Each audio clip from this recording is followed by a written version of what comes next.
Le groupe État islamique recrute parmi les plus jeunes couches de la population et laisse leurs familles bouleversées face aux techniques élaborées d'endoctrinement du groupe terroriste. Elles assistent impuissantes à la transformation de leurs enfants qui s'en vont combattre en Irak ou en Syrie.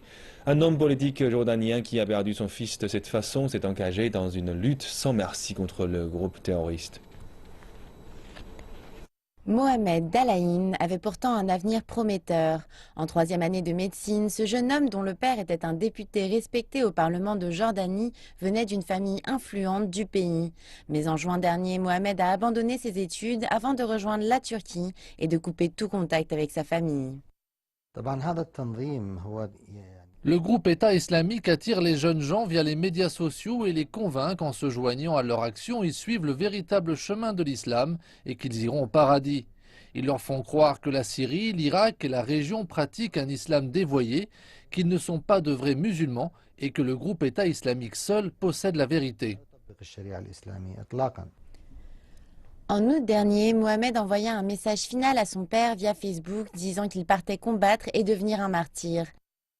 Un mois plus tard, son père reconnut son fils sur les médias du groupe terroriste. Il faisait partie de 3 kamikazes s'étant fait exploser lors d'une mission en Irak. Submergé par le deuil et convaincu que son fils avait été manipulé, il décida d'agir. Le groupe État islamique a annoncé que des milliers de Jordaniens avaient déjà rejoint ses rangs en Irak et en Syrie. Dalaïn s'est donné pour mission d'en ramener le plus possible.